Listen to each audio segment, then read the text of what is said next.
These are some of the core values that I really reign true to me and within my heart that I really value. But more importantly, as you come to know me, by the way, let me introduce myself. My name is Jesse Brookins, the Director of Equity Inclusion for Albemarle County. You'll come to find that I like quotes. So I like to use quotes as themes of conversation and points of reference for great people that I look up to.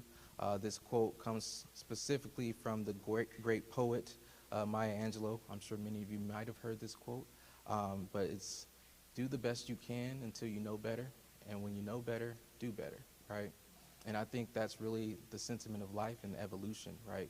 We strive to do the best we can with the resources we have until we learn and we know better. And then when we know better, we must do better. So hopefully through this community read, we are able to learn more about Esmont as a whole, some of the needs that it may have, and as a result, we can apply the right resources to do better within our community overall. So this is the start. I just wanted to share that introduction, but I also want to express and take a moment to give thanks and gratitude for those who made this a reality. So first and foremost, I want to thank you all, right, for being here. You all didn't have to be here.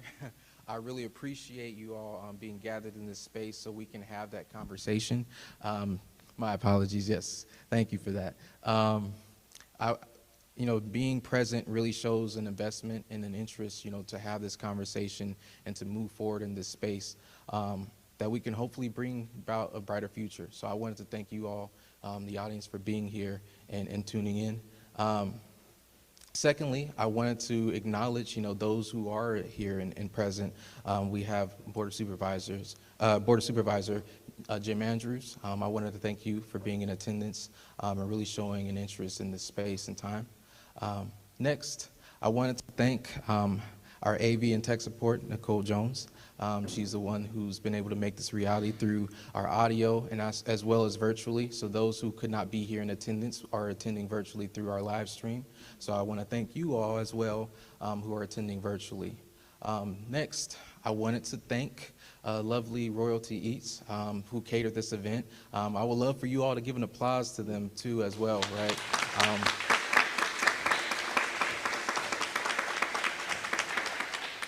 Yes, they provided great food for us all to be gathered and really commune, right? And it's a local business, Black-owned business, which, I strive to continue to support throughout this entire process. And I also wanted to thank the Office of Equity and Inclusion team. I know that I'm included in that process, but I also want to thank Tamara Ryan for helping the process of being able to coordinate these things. You can also clap for that one as well, yeah. I also want to thank my team with Allison Rabel, who is no longer with us, but really had a great hand in really putting this process together, and our equity intern, Michael Lofton.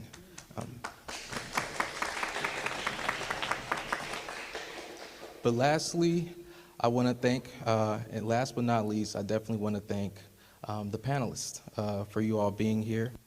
You are our special guests for the night. I'm sure many of you are already familiar with them all, and it's just a testament to how active they are in the community and how involved they are.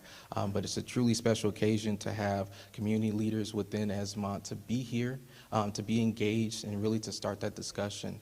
So I want to go by and just introduce each and every one of them and share a little bit of their background. So first and foremost, I do want to acknowledge we have a panel of 4, which was supposed to be 5. Unfortunately, Peggy Denby, part of Friends of Esmont, could not be with us today as she's recovering from an illness. We do wish her well in a speedy recovery. But in that process, I would like to share her bio. So you all, if you aren't familiar with her, can be familiar with her as a resource of the Esmont community. So Peggy Denby was born and raised in Esmont. Although Peggy was absent for many years, she returned to the area about 4 years ago. Peggy is the chair of Friends of Esmont, a local nonprofit with the mission to revitalize the village, and she hopes to be able to restore and preserve her home place of her restore. Friends of Esmont is continually collecting donations and funding for that project. In fact, their group raised funds to write the feature book of the evening, the Esmont History Book, and to prepare the master plan of a trail running through the village and connecting to Simpson Park. So in honor of Peggy, I would like for us all to give an applause, please.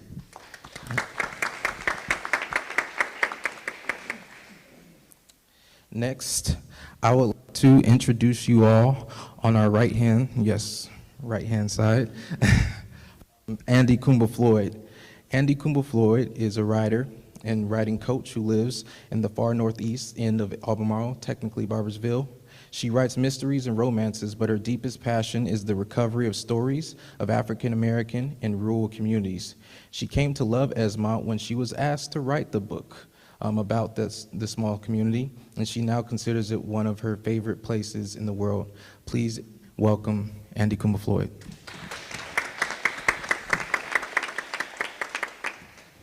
Next, we have Denise Bush.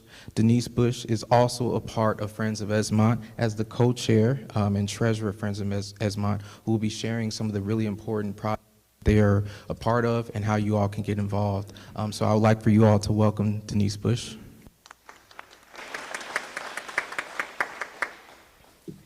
And then next we have Peggy Scott. Peggy Scott is an Esmont native, a wife, mother of 3, and grandmother of 8. Peggy is also a registered nurse for UVA, co-chair for Health Equity Access in Rural Regions, on the advisory board for the Yancey Community Center, board member of BF Yancey Food Pantry, board member for the Central Virginia Health Services, advisory board member of the UVA Cancer Center, and a community representative for Albemarle County's comprehensive plan. When I posed the question to Peggy about what does Esmont mean to you, she said the following: despite the years of struggle and lack of investment from our local government, Esmont continues to be a beacon community, a community that works to sustain itself and extends the support to communities surrounding it through active volunteerism and giving. Everyone, I would like to welcome Peggy Scott.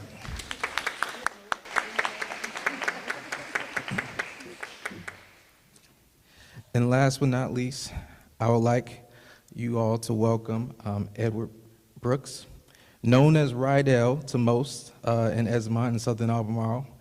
He was born and raised here in Esmont, attended Albemarle County schools, including Scottsville Elementary, BF Yancey Elementary, Scottsville Junior High, Jack Jewett Junior High, now known as Journey Middle School, and graduated from Albemarle High School. Ed was also a 3-year participant in the University of Virginia's Upward Bound program, which he credits as his primary inspiration towards setting a compass for his career aspirations. After graduating from Buffalo State College in 1982 with a degree in broadcasting, he worked in several radio stations in Charlottesville and Washington, D.C., before spending 17 years in various roles with Charlottesville State Farm Regional Office. Prior to his present position as program coordinator for the Yancey Community Center, Ed served at Monticello and Highland as historical interpreter. When I also asked him, what does Esmont mean to you, he shared the following: Esmont has been and it still is the foundational block that provides an understanding of the world through a civil rights activist lens. To this day, we honor those community members that achieved significant individual success and brought about positive changes at the local level for the overall betterment of the community. Please welcome Ed Brooks.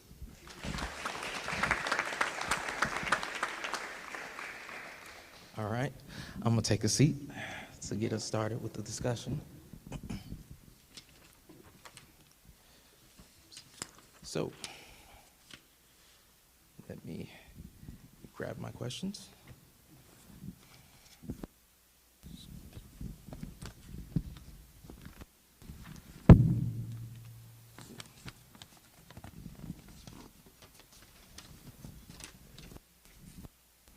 So the first question I'd like to ask specifically to Andi Cumbo-Floyd.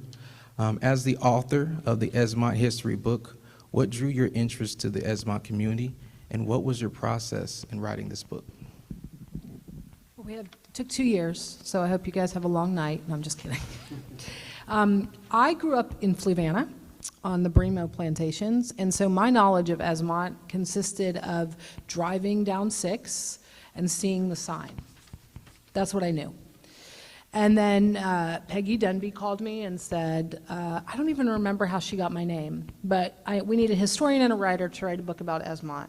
And I was like, is that little town off of 6? And she's like, oh, Lord. Yes, and there's a lot more. So I came down, drove around, brought my tiny son at the time, and was like, oh my gosh, there's so much here. I grew up in Bremo, which is, there's nothing there now. It's even more forgotten sometimes than Esmont is, and so I wanted to be a part of telling this place's story. The process for writing the book, I dug through everything that had been written about Esmont, and then I came here to the Senior Center and sat down with the people that know the most, the elders here, and they told me a bunch of stories, and then they told me I should call a bunch of people, like Miss Lorraine here, and talk to Carl, and I just started asking questions, and people started telling me good stories and good information, and then I dug through a bunch of papers, archival research, and then decided I would try to put together a timeline. And that timeline that's at the beginning of the book is sort of the skeleton that I used to try to write the rest of the story. But as I was just saying, there could be 6 more books about Esmont. There's still so much more to be said. So it was an honor to write it, though. Absolutely. Thank you for that answer. And I think that's extremely important, to really start that foundation of really documenting the history and having it presented to the public. That way we can be aware. But with that said, I'd like to direct this next question to you, Denise. As co-chair of the local nonprofit Friends of Esmont, can you share a little bit about the organization's involvement in raising funds for the book? And can you also share some information about potential current and future projects in store for Esmont through your organization? When the Friends of Esmont came about, and Peggy Denby certainly pulled us all together, but one of the first things on the list was for the book. And it's exciting for us to see we accomplished our first goal, and it's a wonderful book, and we were really appreciative of what Andi has done. And right now we are working on Purvis Store, which was the country store that really brought the community together. If you've driven down through Esmont, you can see that it's falling down, and we are now purposely taking it apart and hoping to rebuild it. So we are looking for funds to do that. We hope to make that once again a center of the community where people can come and visit, maybe have a coffee shop there, have a little museum there, music, anyway, whatever people would like to do as a community. Other things we were looking at was trails, being involved in something like the Rails to Trails, because we have these old railroad beds, and we have maybe about 7 miles of railroad bed to look at, possibly acquiring and turning into bike trails, hiking trails, a safe place, because if you live in the country, it's not safe to walk on these curvy roads. We also would like to see, there's a little garage that's right next to the store, and we would make that what we'd call the trailhead, a place that bicyclists, people hiking or whatever could come for refreshments or repairs on their bikes. It's really important for us to have that trail connect to the park trail over here. We feel like it would help to bring all that already has happened here at Yancey Community Center together with the bottom area of the little village. So, and Simpson Park has already, thanks to the community here, has really gotten the county to follow through on their promise of a trail. So that's begun, and we would like to have that continued on. So those are our biggest projects that we have in mind. There is land across the street from the store, and if we acquire that, it would be really nice to turn it into a wetlands, further place to explore. There's a quarry right above it, the abandoned quarry, the slate quarry, and it's beautiful, and it has potential to also be a beautiful park and walking trail. So, thank you. Thank you for sharing. And with that, I would I would definitely like to open up the next set of questions to the panel. And I would like to start by asking to the entire panel, if you were a staff member for a day with the Charlottesville Albemarle Convention and Visitors Bureau, what would be the 3 things you would recommend to a visitor to see and know about Esmont? Peggy, I'll start with you. I think I would definitely say this community center, which was a former school. I would start with that. I would also look at the park and how far it's come, where it started from being just land and now a park with a trail. Those 2 areas to me always connected. I think some of the churches that started, that helped grow this community, such as New Hope and New Blue Mountain Foundation. I'm sure you guys can hear me, right? I'm sure you could hear me, and if you couldn't, what I said was I would definitely start with this community center and the park. I feel like they're co-joined even though they're 2 different entities. And then I would also show them the areas that are foundational to these communities, the churches that have helped grow and develop the communities and keep them strong. Would be 2 places I would show. The village, of course, is an area that we're speaking about in this book, but my connection to the village is limited. I looked at a house down there, so that was the only experience I really had with the village. I didn't use Purvis Store very much. I knew of it. My mom used it, I understand.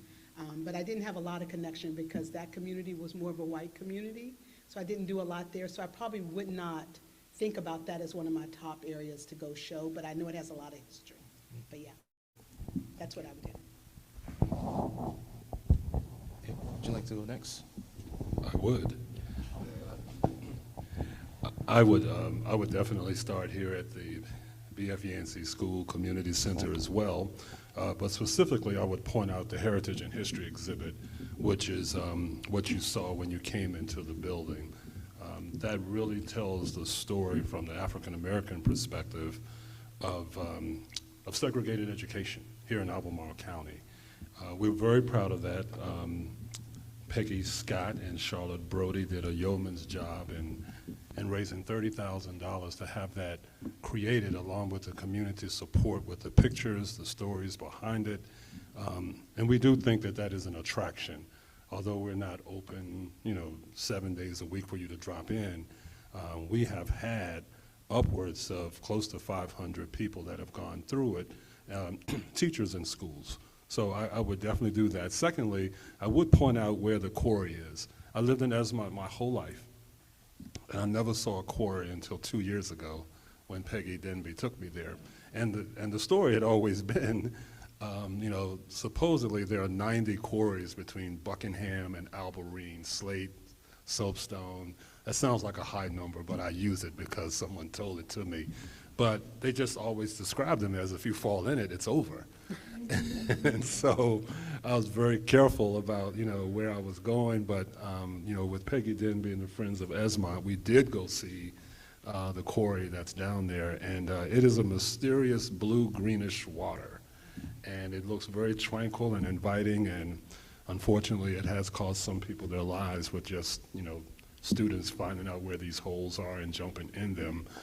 Quarry Gardens is another place where you can see a quarry that's actually safe to see. But it is an intriguing part of it. And then lastly, I would talk about the people, and I'm going to combine 2 folks in particular, but driving through Porter's Road, there are lots of elders that are there, but just in context of the living, I would want to point out Graham Page. Graham was here the day earlier for the Senior Center meeting, but he's at a school board meeting tonight. He is the current chair of the Albemarle County School Board, and he would have wanted to be here except for their meeting tonight, and that's awesome. And then just a little bit up the road, his first cousin, Brenda Hammond, was the first and only person from Southern Albemarle, and particularly African American, who was a valedictorian of Albemarle High School in 1971. She has had an illustrious career, lives in Charlotte, North Carolina now, But those are just some of the notables and things that have happened of people that are current. And there's so many others that are moved away or have passed on, but I would definitely try to make sure that some of the people accomplishments were highlighted. Thank you for sharing that. And I would like both Andy and Denise to answer that as well. If you were a staff member for a day with the Charlottesville Albemarle Convention and Visitors Bureau, what would be the 3 things you would recommend to a visitor to see and know about Esmont? Go ahead.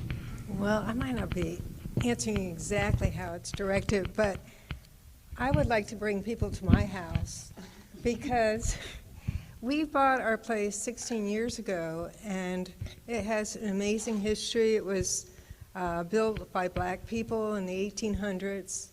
There were 2 houses there. One of them was in great disrepair, and now it's just the foundation left.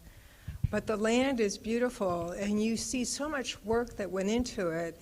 Even though it's overgrown with woods now, you can see 7 or 8 tiers that were created for farming, because it's on a fairly steep slope. You see old fences, an old barn, and there's a beautiful graveyard. So that's where I would begin, is like, this is what the land is about. When I saw this place and I saw the graveyard, it's like, I could live here. It would be such an honor to live in this land that so much love went into it over the centuries, and a beautiful history. So that's where I would start. Thank you. I have too many choices. I think I would start here on Porter's Road and point out the community center and the park. But I mean, I'd probably also bring Carl, because then he could say so-and-so lived here, and his granny lived over here, and then she's buried over there, and did you know that her great-grandmother, and he would just go, I wouldn't have to say anything. But I find the village is interesting to me too. I mean, y'all had like more stores than like any small town I've ever been in. I mean, like 5 in the village and 4 down here. I mean, y'all must have shopped. That's what I think. But the Porters area is interesting to me because it's been here longer than the village has, and because it was actually an even more thriving commercial center. So that to me is really interesting. I would probably go out to Chestnut Grove Church. I mean, it might be because I love Regina Rush with all my soul, but also because it was an early church and they had a school. I think that's really important. And then, you know, the bank that's on the front of this is kind of interesting. You know, like there's an interesting history. Y'all had your own national bank down here. So, yeah, I think that's what I would do. Thank you. For our next question, I wanted to ask you all, what, if anything, after reading this book, would you say you're vested in or have become vested in to ensure greater equity in Esmont? So I open that to the panel.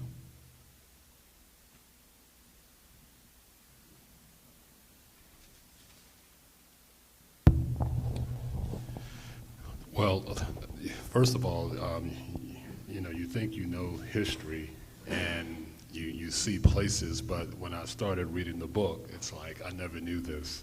I never knew this. And as you can kind of tell also with, you know, with the comments even thus far, you know, the 2 communities were basically, there was, you know, the white community, which was the Esmont Village or the bottom, and then there's Porters and, you know, kind of this upper tier part of it. And we did cross paths, but there was not a whole lot of intermingling. I mean, you know, the churches are African American or they're white churches, right? So, you know, I'm reading through the book, and I know that this is a part of American history, but I just didn't ever picture it as a part of Esmont history, that the enslaved were actually larger numbers in the white congregational churches than even the white members were. And so, you know, there was some joining there, and yet today, you know, I'm on the advisory council for the Friends of Esmont. I didn't know Peggy Denby, but just getting to know her through the Yancey Community Center and just looking at her yeoman's effort for what she wants to do for restoration. But it has to kind of start here through Yancey because, you know, we established the government of Albemarle County is helping support this. So we are collaborating and integrating probably more so than what we ever have for the one purpose of trying to create a community that can survive and thrive. And that's difficult in Albemarle County right now because of the, you know, the urban structure, all for the purpose of creating the rural area that doesn't become a Northern Virginia. So trying to preserve Crossroads community, keep some vibrancy going into the future is a challenge. This gentleman right here, they came all the way from Nortonsville and Boonesville. And I've been to Boonesville one time, and I told somebody, I said, it's out there. And they said, well, where do you think Esmont is? It's like, it's out there, right? So we don't look at Esmont as out there because we can get back and forth in 20 minutes. I say, go to Howardsville, it's a lot further. But yeah, I think we're making strides towards being a more equitable community than what we were in the past. So I am vested in, I see the resilience in this community. I see how not just ancestors, but the community presently is probably more diverse than it's ever been, more interconnected with the village than it's ever been. And my investment would be that Albemarle County as a whole is looked upon as having the same needs regardless of where you are. We are presently looking at educational disparities that are greater than I've ever known, except for when slavery was in existence with our African American children. So my investment is that the local government will, and I will, put energy and effort towards ensuring that this community returns to that robust and thriving community in which it was prior to me ever being born, because it had a lot going on before my time. They built a school with people who had no money. This school was built. And these people pulled together funds that they probably couldn't afford to pull together and built a school. So I know that this community has the potential to do more than it's presently doing, but we see that we've come a long way. And with the diversity, the interconnectedness that's going on, I'm vested in ensuring that the government, the local government, again, does its part to ensure support of this community.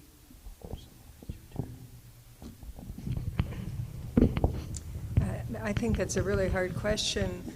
Just from my husband Doug's and my experience coming here and living here is that we have been so welcomed into the community here.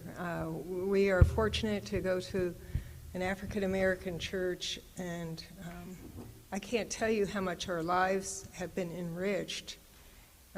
Sometimes I have sat and felt like I better uncross my legs and sit up straighter because I'm in the presence of people who have an amazing prestige here.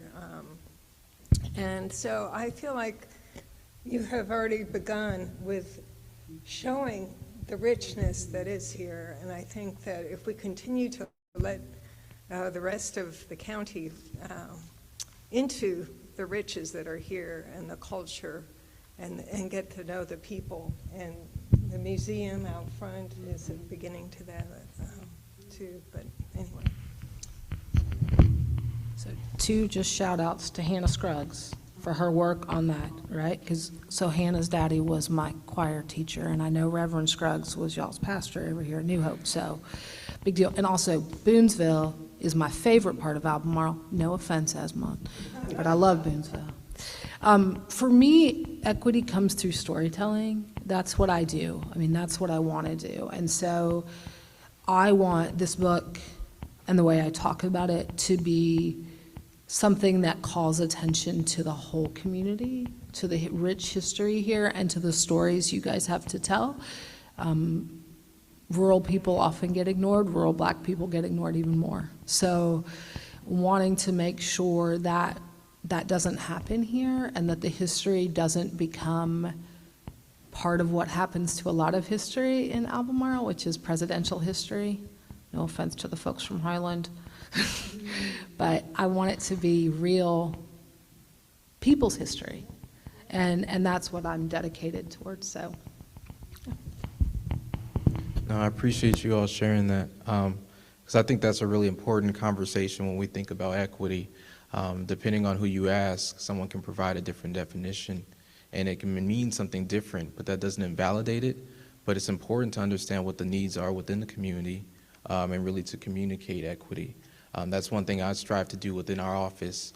The way that I align with equity is understanding that it's a continuous process of action, reflection, and analysis of what is fair and just for all, right? Sometimes we conflate that with the equality, because equality we think of same to all.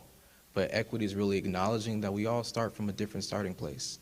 And being able to acknowledge that, we can then start to address the imbalance in order to move towards the equality that we envision, right? Even when we think about, we often, when we think of equality, we refer to MLK, his I Have a Dream speech. But we forget the part that he said that it was a dream. It was not yet achieved, right? So that means we have to continue to work to make that a reality, and it's up to us as a community. But I want to thank you all, and I wanted to pose this next question, because as you all are aware, we are here in Yancey, and Yancey was referenced in the book, and it's specifically a pillar in the Esmont community. That said, I wanted to direct this next question to Ed. So Ed, could you please share a brief history of Yancey, the school and community center, and how your relationship has evolved with Yancey from student to program coordinator? I would like to say that the vision for Yancey started before it was technically even a vision. As you will look out and you can read in the book, as with many southern towns, there was a reconstruction effort, and then there were multiple schools that were built.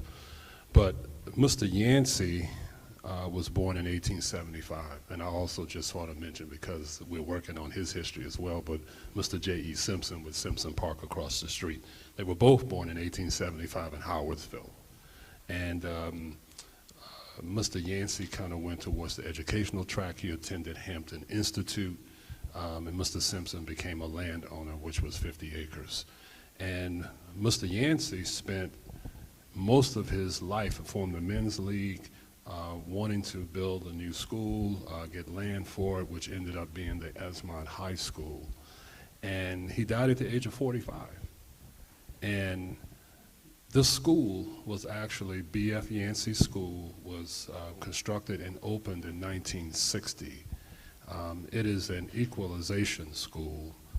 There is a study for that terminology, which basically post-1954 Supreme Court decision, massive resistance, pupil placement program, year of choice. We had multiple counties, mostly in rural Virginia, that were looking at ways not to still integrate or desegregate. And so Yancey is one of these schools, red brick building, L-shaped hallway, one long, one short, bank of windows, one story. There's 1,000 of them throughout the South, and this is one of them as well.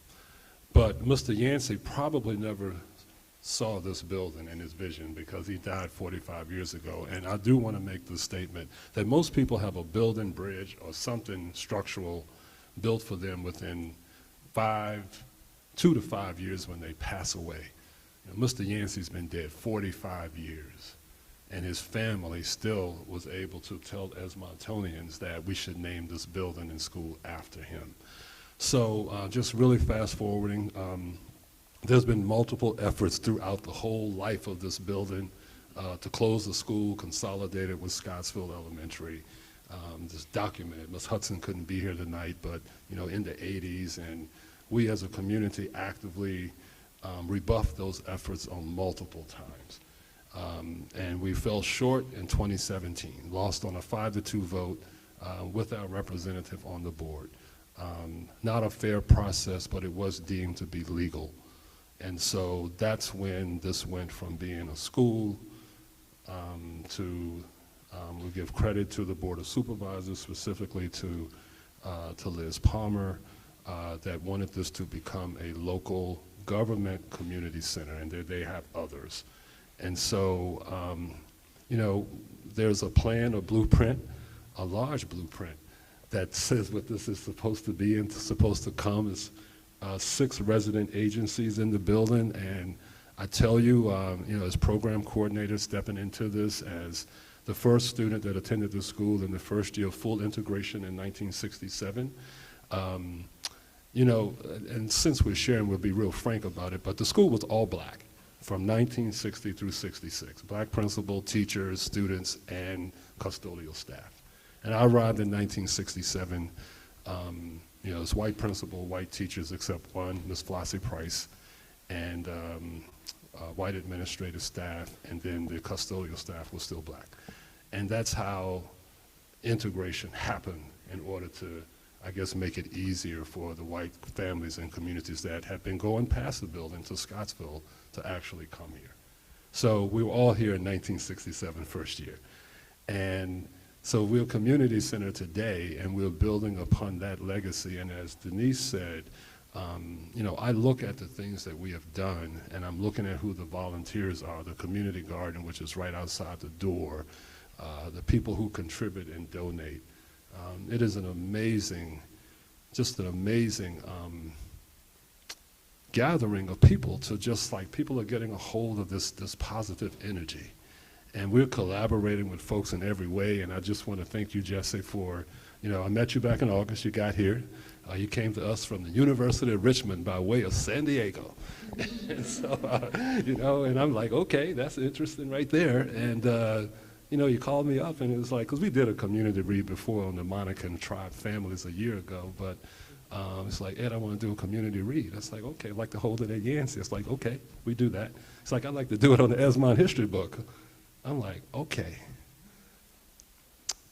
we can go places with this because, you know, there's things, but I do believe, as I look out at your faces, that this meeting was supposed to be. And I do think that people have said that Southern Albemarle seems to have this, this synergy of collaborative energy that crosses boundaries. And that's not to say that, you know, there's not histories that, you know, things have happened, people remember stuff, but, you know, we're kind of plowing through all of that. And we're just doing amazing things. And just looking out tonight at the effort that was put into this, you know, I just get up every day and I'm like, boy, you know what, I landed back where I started almost. And I have an amazing group. They don't work for me, they're colleagues, and they're all chiefs. They're all chiefs, right? And it's like, I just sort of have to make sure that I'm kind of guiding and stuff, but these folks know what they're doing, they're strong opinion, and, you know, we get stuff done because, you know, the Java Senior Center, the Blue Ridge Health Department, Food Pantry, PVCC, Well Aware, Police Department. It would just take a lot to tell all of the good stuff that we're doing, but that's kind of how we come to this place. Absolutely. Thank you for that. And with that, I'd like to open the panel up to the big 3 questions. So this is open to you all, but I also want you to take a look at your tables. You may see the big 3 questions at the top. So right after this, we can really engage in some dialogue through our Q&A. The first question, knowing that you all come from different backgrounds, one being an author, being a part of the nonprofit, and also being natives, but really active as community leaders, how did this book and the history within it shape or reshape your perspective of Esmont, Virginia? What did you already know, and what did you learn?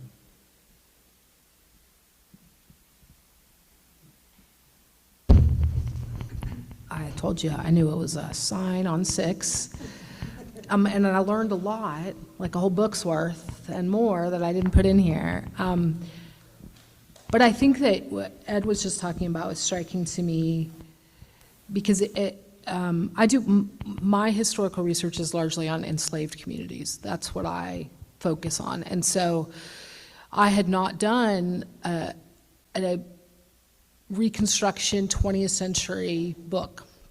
And so to come into a community that had the legacy of slavery living in it in every way, right? You still have the big plantation houses here. The people who live here largely have ties to those plantations in various ways. That it was just striking to me to see how long that legacy is. And not necessarily all bad, but hard. And I think this was the first place that I was sort of able to kind of start to personally reckon with that, because I live in Barboursville now. So I'm like at the other end of the county, but it's the same, right? It's super, super segregated. And I live in a farmhouse that was owned by a black farmer. And when I told my neighbors that, they were like, that can't be. And I was like, no, it can be. So to me, it just was a way to sort of start to explore the rural spaces I love through the lens of history and race, which are things I really want to think about a lot. So When I first moved here, it was such a surprise for me to see the estates, the plantations, and to get to know people who had to drink at different drinking fountains, things like that. I was a Yankee. Our community was all white that I grew up in, our little town. So I just thought that was history, that we were so far beyond it. So to realize how close it was, this history, and that it was still going on. So coming into this community, it was really much more in your face of what this country was based on. I really appreciated the book that Andi wrote on Esmont, because it put together all these pieces we had been learning from different sources, and it's so nice to have this reference for us, and that we can show other people the rich history that is here.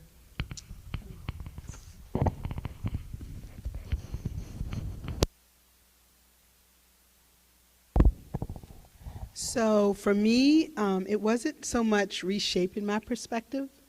I did African American studies in one of my college courses, and Esmont wasn't necessarily the subject matter, but it was about communities of color and how plantation living was my ancestral background, right?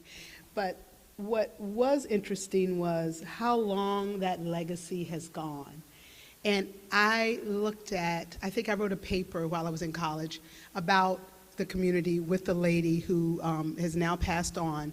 And I learned how many people in the community of Esmont had the slave owner's last name. So that legacy extended to my day. And I was younger, and I had no idea. And then this book kind of just reinforced that. The last name Jordan, the last name Scott, the last name, and learning that legacy is so entrenched in my DNA kind of made me think about my children and how we continue that on, right? And how I want them to know differently that this is not necessary.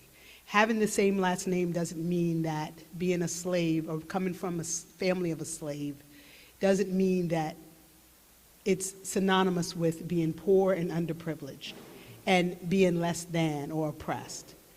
So the book helped me kind of put that back into the mindset that I'd already kind of known.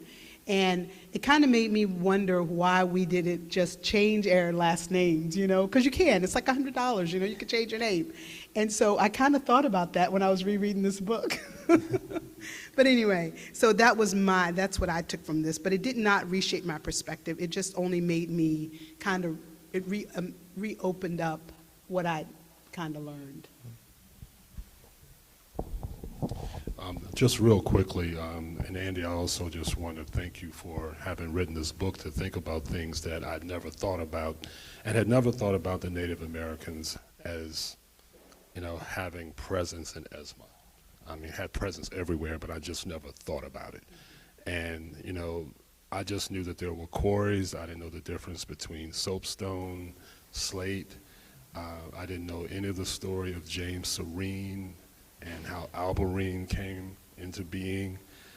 But as I concluded reading the book now twice, you know, I do kind of compare Esmont post Civil War industrial, like it's a boom town, you know, whether it's gold, oil, cattle, whatever natural resource it is. It just happened to be soapstone here, is that a whole community thing grow up around it. You know, like the Waltons on television, right? I never connected that to, you know, soapstone quarry. But, you know, I look at Esmont in that vein, that bank that was down there, you know, had real resources in it, that it was once considered to be the wealthiest bank in Albemarle County. And Mr. Yancey made a deposit for $3.73 down there with the men's league, right? So I'm real proud of that. And they have it framed down there in the post office as well. So when I left reading this book, I did come away with, you know, there are people of, you know, real notoriety that have lived here. You know, I didn't know there was a mansion at Niddry. I never knew it until I was reading this book. And, you know, a guy moved here from New Orleans and built a mansion of 60 rooms and opened up a school for African-American people. So, you know, as Peggy said, the histories are intertwined. The histories are different. But, you know, Esmont is a place that actually has some uniqueness to it. There are other communities, I'm sure, that became villes. Howardsville, Nortonsville, Boonesville, all of them were known for something. But this one was an industrial town. And I also just know, because I study it, I don't even know today, and Carl and I, we're family members, but I still don't know which plantation my paternal family came from, the Gardner side. I do know where the Nelson side came from. But those are the things that just kind of woke me up. You know, it's like I want to know more. And I think when you know true and real history, it gives you stick-to-itiveness to go on. Yeah, but the community is going to be something different in the future, period, yeah. Oh, absolutely. You know, because when you think about it, you know, knowing where you came from is just as important to, you know, the journey of knowing how you get to where you are and how you move forward. That being said, the second question I wanted to ask you all is how has this history impacted your present day experience in Esmont, or do you believe it has?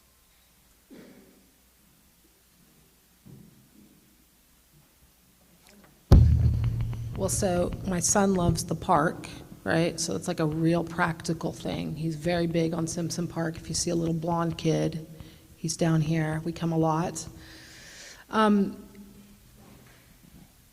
a resident of Albemarle now, I'm struck by how big Albemarle County is. Like, it's gigantic. I mean, it is huge. And so how many stories don't we know yet? You know, that we just haven't told yet. And so that has impacted how I think about everything, but it impacts how I think about Esmont and makes me bring people here. My poor roommates from college, they all just came through your cute little town because I was like, y'all, we're going to Esmont. They're like, what are we doing? I'm like, well, I don't know that we're doing anything, but we're going down here. So, I mean, for me, it's become a place that I just value, and I want other people to value. And just looking at the history makes me think of present day and the future. What are we going to do with this area of Esmont? How are we going to continue to use it as a place to honor the people that are here, honor the history, but how can we make it a thriving place that young families want to stay here? I really want to see the Black community grow here and not leave. So I think that it's something.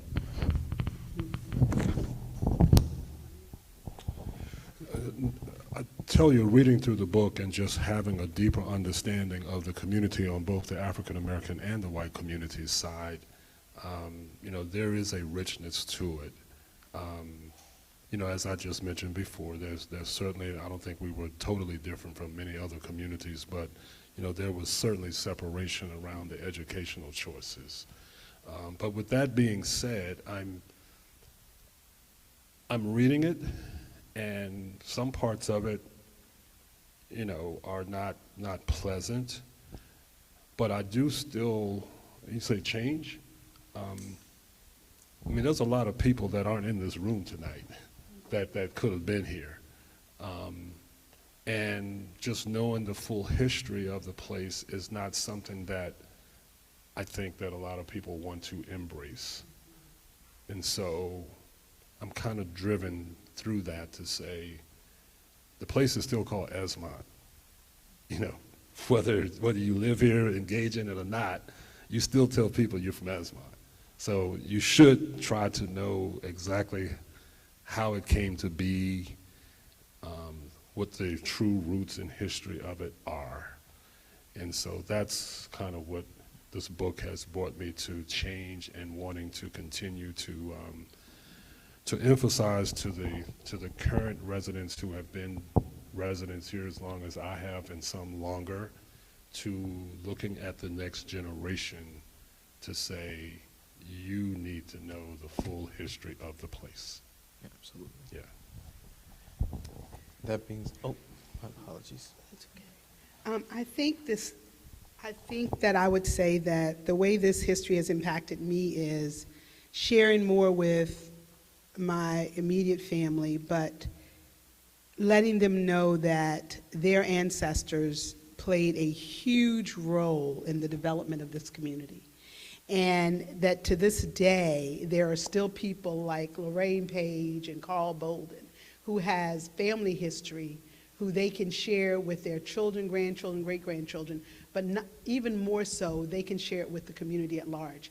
When we did the entryway history on Benjamin Franklin Yancey, we had to go to people like the Pages and the Boldens to say, help us, because we didn't know our history. We didn't know what had happened in this community. We had references, we had the Scottsville Museum, but there is nothing like having seniors or elders who can tell you the story and give you that foundational stance to be able to say, our people did something great. And when you have that to stand on, you can move forward in making whatever you're doing better. And if our children don't have that, like our great-great-grandparents didn't have that hidden history, you cannot build something that's infrastructurally strong if you don't know where you came from. And so it has impacted me for years. I've been one of those people who, if there is a resource that our community needs, we all need to be going after it. There should be no one in the group who isn't standing up for it, because you can't grow something if you've got one person leading the charge and nobody behind. So having people who know the history, who can tell us the history, who help us with the history, and we can pass it down generation after generation, it will help our communities grow stronger regardless, because they'll have a foundation to stand on. Well, thank you all for sharing that. So I think that's extremely important here in this work, you know, with the Office of Ag Inclusion, us playing a role and being an active participant in that journey towards resolution is extremely vital. And it's in line, you know, with our core values of innovation, right? Being able to welcome new ideas and ideas that we may not have thought of before, but may be extremely important into the process and progress that we can make.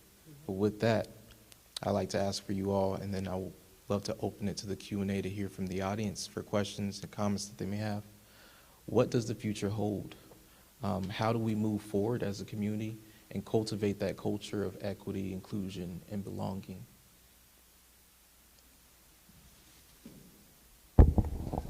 I'm gonna jump first on this because I was reading this question last night. I was doing my homework, and I thought about this. I was reading an article in the Seaville a few weeks ago, and the back section is kind of like the economic development part of it, and they were actually talking about Crozet. And I always thought of Crozet as a town, but actually it's not, because it doesn't have a governing body. but it is a designated growth area in Albemarle County. It basically went from 3,000 people in 2000 to 9,000 in 2022. It has grown because it is a designated growth area. Scottsville is a town. It has its own council. It was the first seat that was in Albemarle County I'm calling it the capital, but then it moved to Charlottesville. But I just thought about it in terms of what the future holds for Esmont, and how do you get a place to grow and thrive that is not a designated growth area. So I thought about some of these other places. I thought about Esmont, and I came up with 9 things: thriving churches, a school, post office, cluster neighborhoods, a bank, a voting precinct, and transportation services. Like Scottsville had a ferry, a canal, train stations, all that stuff happened. And those are things that make a place a thriving community. And then I thought about government presence. You know, you had to have the government helping you. So, you know, the Yancey Community Center is funded by Albemarle County at roughly $150,000 a year in the heat, cutting the grass, moving the snow, all that stuff. Simpson Park across the street. We have a convenience center that's going to open up out there on Esmont Road. And we talked about Friends of Esmont, you know, the Esmont walking trail, Rail to Trail. If that's something that actually people love to walk in Albemarle County, that could be an attraction. So before I turn it over, I had the good pleasure of working at Monticello and Highland. I want to thank my executive director of Highland, Sarah Bon Harper, who came out tonight unbeknown to me. She came out, and there's roots to Highland right up the road here with the Monroe family and all. But just thank you for being here. And for Jim Andrews, you did mention, but Jim has a servant's heart as a supervisor. I mean, he comes to these type of meetings and listens when he gets a chance, and just very supportive. But, you know, we need a tourist attraction. I'm on the steering committee for an organization called Discover Black Seaville. You guys can Google that. But we're under the Charlottesville Albemarle Visitors Bureau. I just got through sitting on interviews for a consultant next year in 2023.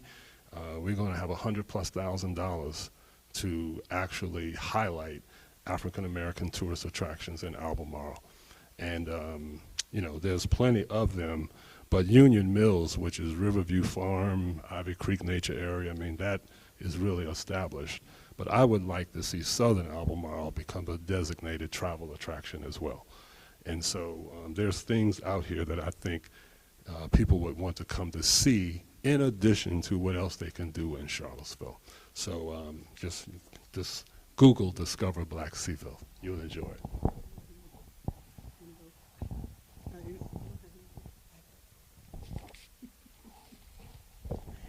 So the future, I would say continue growing this community center, continue with growing the park. But my biggest desire would be to integrate the community as a whole. We are working with the village, we're working with Buckingham and Fluvanna, but we need to do that in a manner that is a lot more connected, because believe it or not, even though we're designated a rural community, one of the things we've learned, and the village has taught us this, is that when you take away the economic driver and you take away all the resources that help those individuals who lived in those communities thrive, you have a dead community. So even though we're designated rural, we have to have things that will draw individuals to our community. And as Ed said, having those attractions are great, but we've also got to have things that cause individuals in our community to want to stay. Our children, they leave because this community doesn't offer the jobs we need for them to be able to work unless you go into Charlottesville. It doesn't offer the daycare necessary for our children's children to be able to be cared for. It doesn't offer the elder care that we need when our elders are in need of services. So we've got to think about this, even though it's a rural community and there are individuals who own lots and lots of land, they want that land to remain rural, we understand. But we've also got to balance that with the equitable needs of the community that's native to this area. Those individuals who've decided to come here and stay, You can't just believe that just because you have the means necessary to care for yourself, and you don't need necessarily some of those resources, in the future, we need those resources in the area because you're not the only ones here. And so we have to balance that with keeping the ruralness that we need for those individuals who want it to remain rural, including myself, but also balancing that with some of the resources that help our community grow. Because a community that doesn't grow, it dies. And so Esmont is not at that place where we want it to die. We need to grow resources within our own community. And that's what my future work is geared toward. Thank you. And I want to thank you all, and I now want to open the opportunity for questions and answers for community members who wanted to share thoughts about the read or about those big three questions, or if you just want to ask a question to one of the panelists.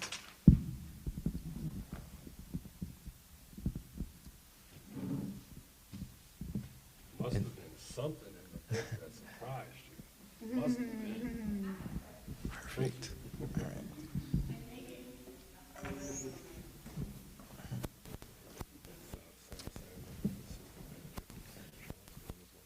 Good afternoon, evening, it is dark. Sanders, and my question, I guess, is for Andy, and maybe Mr. Brooks. Edward answered the question already, but I wanted you to tell me, how does the book cover or the cover art, how is that reflective of the Esmont community? Well, I'm going to tell all the secrets, right? So I didn't choose the cover.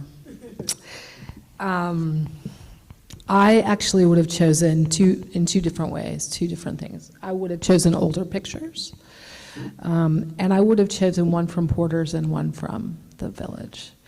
Probably storefronts, because it's always that way in the rural communities. That's what the stores do. But the Friends of Esmont were the funders, so they had the final say. And it is a lovely picture, and in some sense a bank is sometimes equitable, maybe. Be a fancy went there and deposited $3.23, I just heard that. But I mean, this is one of the things that's a struggle, right? Like, in all of this research, this kind of research, the funding often comes with an agenda. And that's not necessarily terrible, because at least the funding's there, right? But the funding does sometimes drive the contents and the looks of things. So, and that's definitely the case. I mean, I fought very, very hard to be as inclusive as possible with the book. I didn't win the fight on the cover, so.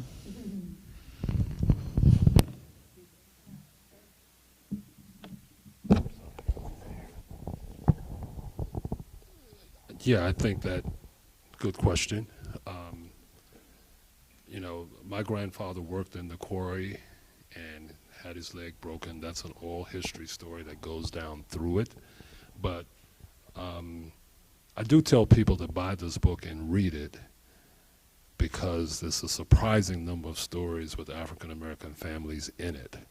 But the cover of the book does reflect, I guess you would call it the commercial part of Esmont, and that's viewed as not inclusive. And so even the part of restoration is good on the one hand, because there's lots of towns in Albemarle County that are just spots on the map now. They're gone. We still have a post office which gives you some life. This is the voting precinct for the area. But the community has to go forward, as Peggy said, in a much different way. And the cover here reflects the way it was. But the inside of the book is inclusive, but the cover does not reflect that. And that still is some of the residuals that's still going through the history of America, Virginia, and Albemarle County.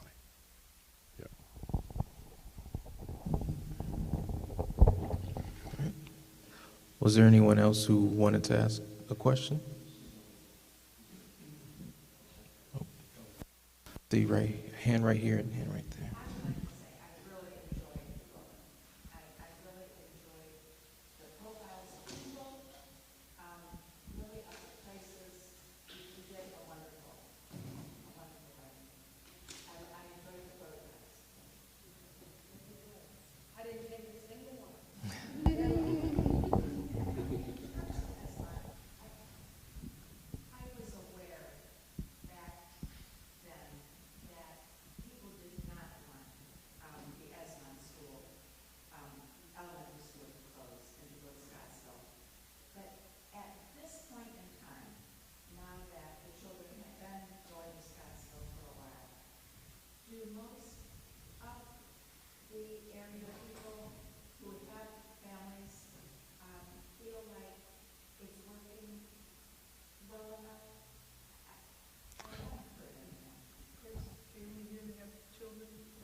They need a mic, I think.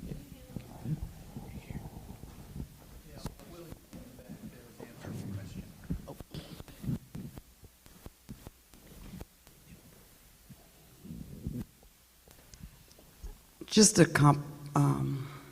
one comment. I have grandkids that actually attend Scottsville Elementary. They were here in Esmont, and then they went to Scottsville.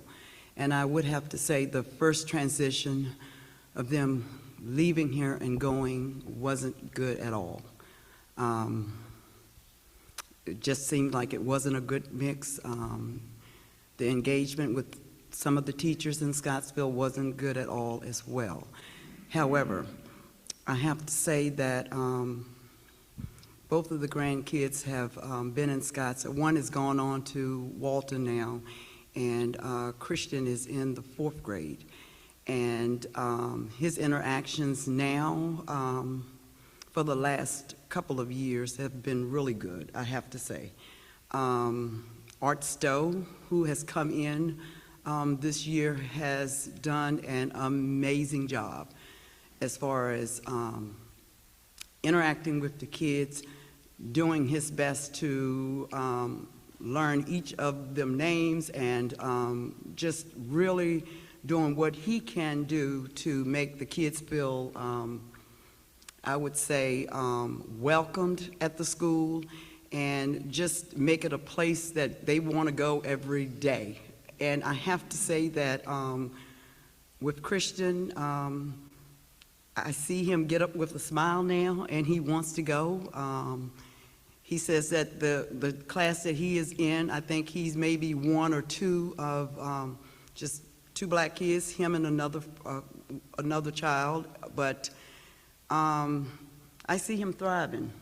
He's among some of his white peers, and he gets along with them really well.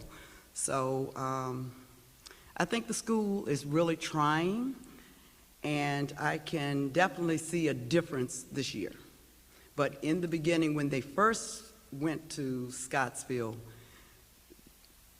it wasn't so good.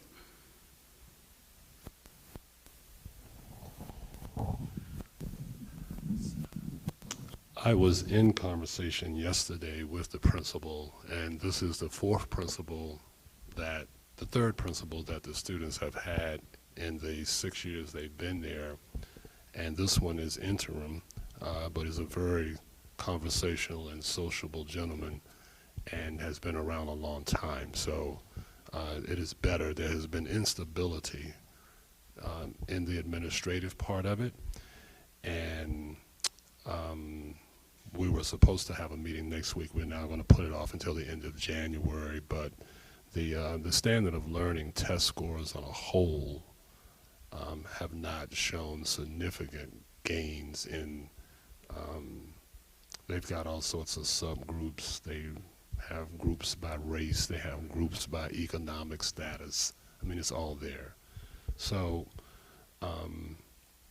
that's some things that we do need to talk about that was in place before. This is one of the reasons why it was closed. It was used as an issue of scale, and it was used as an issue of standardized test performance. The thinking is that the bigger the school you're in, the better the students will perform because there's more resources. It's questionable as to whether or not that's true, but that's what it was. So there's some things that we still need to talk about from the school division's part of it, but there's efforts, there's trying. They have a really good cultural responsive teaching initiative that still needs to be verified through how many teachers actually want to be CRT certified. But on the standardized test level, on the subgroup level, there still hasn't been passage. But that was the issue here, and this is not the place to really go into probably why it didn't manifest in terms of performance, but there's a lot to that part of it. It is.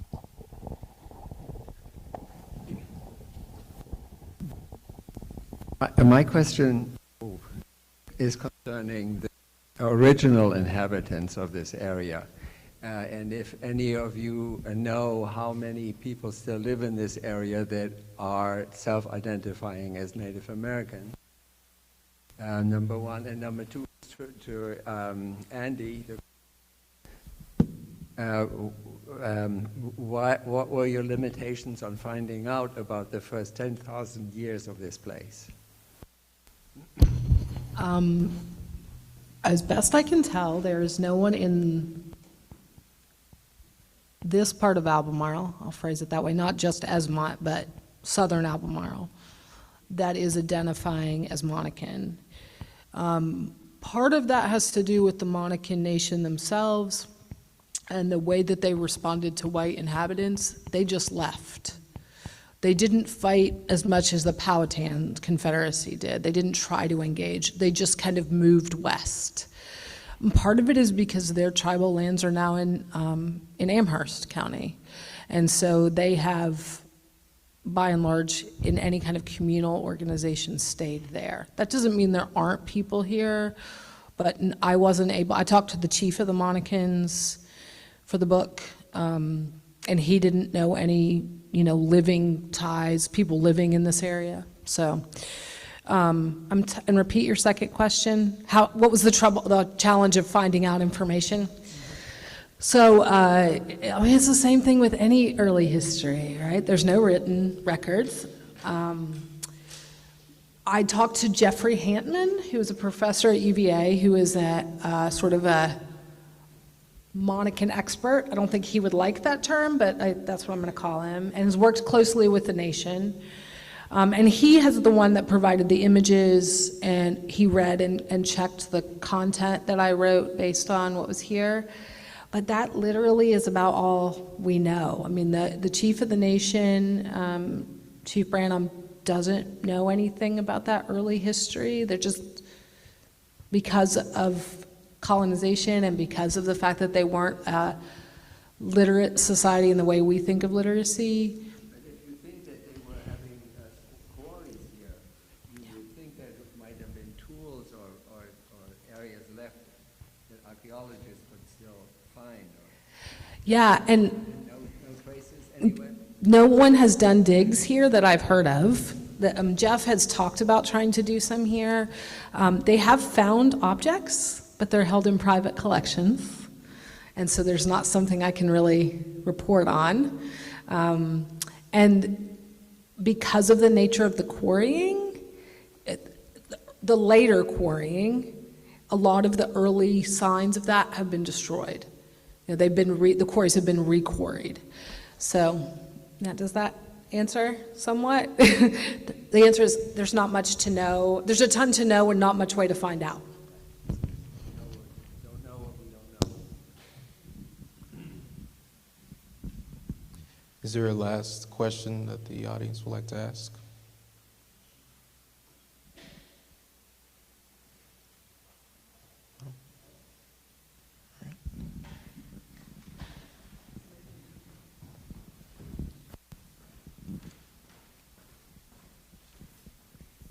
I'm really appreciative of the book. I live in Charlottesville, but I'm not even from here. But I appreciate some of the histories told about Esmont that resonate with towns up and down the East Coast, and especially the theme of schools and churches and boom towns and segregation. All of those are really fascinating. And I just wondered if there was a title for a chapter that's missing, if there could be another chapter view, what chapter would you want to add? Because the chapters, it's organized in a pretty specific and maybe a way to, veer in one direction where we have answers and away from spaces where we don't have answers.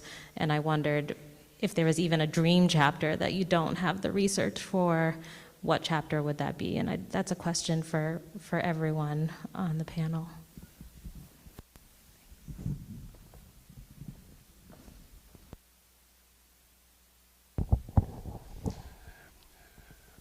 I think about a lot of people, and Andi did make one reference to Mr. Yancey's son, Roger Yancey. And I actually had a lawyer in Charlottesville just through a chance meeting in the post office. He's from New Jersey. And he said, I think that the first black judge in New Jersey was from Esmont. And, I didn't even know that history. But it is Roger Yancey who was Mr. Yancey's son. And there are lots of people that have roots in Esmont who left, as Peggy referenced, and have gone on and done some other things. It would be a small chapter to talk about people who emanated from here and went other places and that type of thing. And, but reading the book too, it's like, I didn't know Roger McBride was the presidential candidate for the Libertarian Party. Yeah, I heard his name, I didn't know who he was. And I still wonder, to this day, the question that I have is, why did the Lane brothers leave Esmont to go to Alta Vista? Yeah, it's like Alta Vista, Esmont, right? So anyway. I would say mine would be a chapter on the robustness of African American businesses in the communities of Esmont and surrounding areas.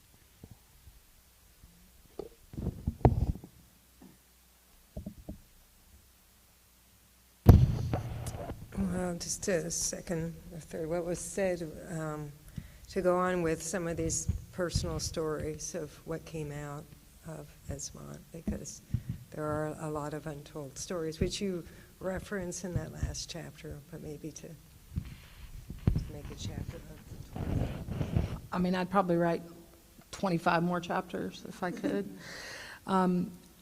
Personally, I would have spent all of my time researching enslaved communities here, and trying to find what people with what surnames were at what plantations, and trying to put that together.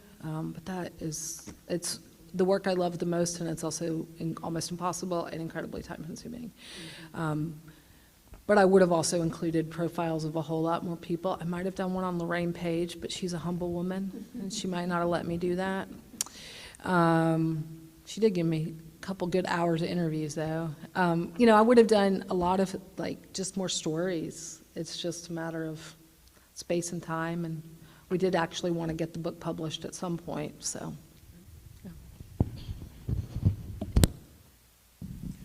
Well, I want to thank you all for asking these questions and being involved in this conversation. Most of all, I want to thank the panelists for being here to show the of people who are actually really doing the work and being involved in the Esmont community. And while this conversation, I believe, is fruitful for myself and for the overall community, it doesn't end with a period, right? It ends with a colon or a comma, because we really need to move forward with, now that we have this information, now that we have this knowledge, how do we apply it, right?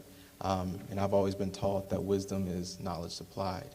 So knowing that, I'm looking forward to the opportunities in which we can move forward and really bring equity and inclusion into this space, into the greater Esmont community. But with that, I did want to provide an opportunity to give thanks and give gratitude to all the panelists.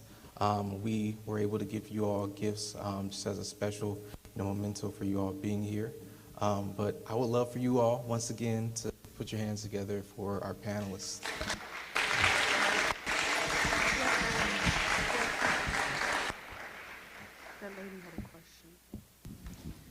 Now, I've been told many people like coffee. I'm not one of them, but I know that's like the drink for the morning. The drink for the morning. But I really wanted to thank you all because you are doing such great work. And I think this will be a great opportunity for us as the audience to get connected with you all, but to just really shine a light on the Esmont community. So I just want to say thank you, and we appreciate you, and we're honored to have you here tonight. Hey, Jesse, real quickly, this lady right here was going to ask a question of us, right there at that table with the sweater. And she's trying to not act like she is. We want to know. It's like a genealogy question. It's okay. So they talk about the Wingfields place, and Charles Wingfield. Is that the same Wingfields that owned property on the other side of Albemarle County? It's not a question. Tell them who you are, Susan. Why are you asking that? Tell them who you are. Okay. Well, the reason I asked that is because I'm the education director at Ivy Creek Natural Area and Historic Riverview Farm. The Wingfield plantation on that side of the county is where Mr. Hugh Carr was enslaved, and so I was seeing if that's a connection with the Wingfield family. Now I want to call Edwina and ask her a ton of questions, Edwina St. Rose, and see. Yes, I would guess. I mean, we're talking about a time when Virginia was not nearly as populated as it is now, right? And so, and people didn't have prominent, Wingfield is not exactly a common name, right? So it's not Johnson or Smith. So I wouldn't be surprised. I don't know that for sure, but probably Edwina and I could put our heads together and figure it out. Yeah. And in Howardsville and Buckingham, not the,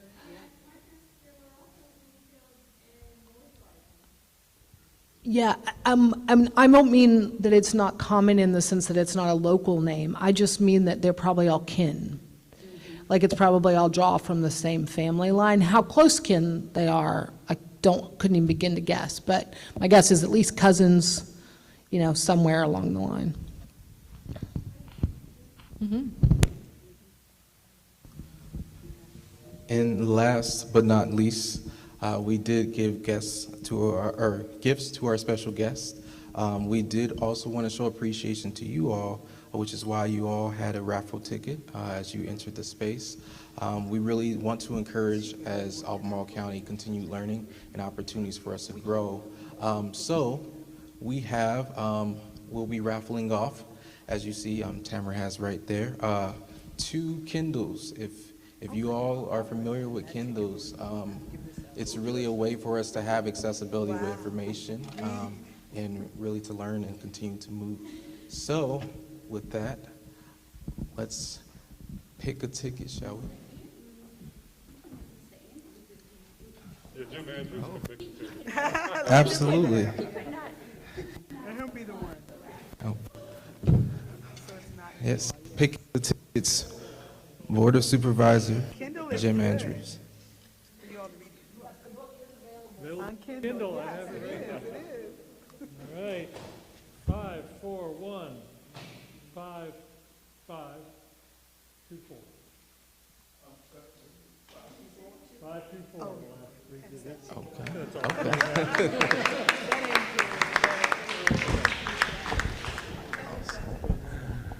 I also would just like to, and Susie, you need to meet Sam Sanders, is the assistant, make sure I got this right, manager of the city of Charlottesville. And I've known him through email, and he's just sent me some lovely comments to our newsletter, but he's just doing a great job there. And they will be here tomorrow for the Learning Leaders for the Chamber of Commerce. We'll be back in the morning at 8 o'clock. Jesse's in this, and 35 people will be here tomorrow, and just going to have a great time. But thank you all for coming. I met him and his lovely wife in Harris Teeter, and they said they were coming. So it's like he's true to his word. And so Ivy Creek Nature Area is owned by the county and the city. So Susie works for Riverview Farm, Ivy Creek Nature. So you need to make sure you get to know Sam there before you leave, okay? Hey. And for the last ticket,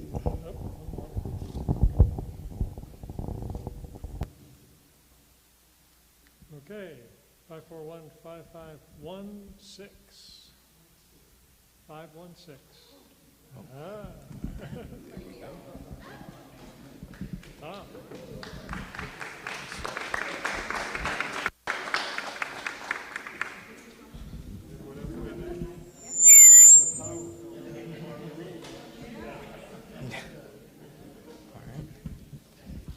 well, I want to thank you all for being here, taking your time out of your day to really engage in this dialogue with us. Many more to come. But with that being said, I would like to conclude this event and connect you all. But if you all like to get gathered, we do have plenty of food left. So we have already packed up for everyone who's interested in to go. But I would love to get you all gathered as we conclude this event for a group photo, if everyone is open and available. But again, thank you for being here, and you appreciate it.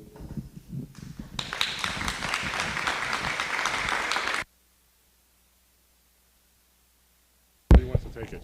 I also like to say if we could send those that have their email the BF Yancey Heritage and History exhibit information that's online. We would just like to make sure that all of you all get that.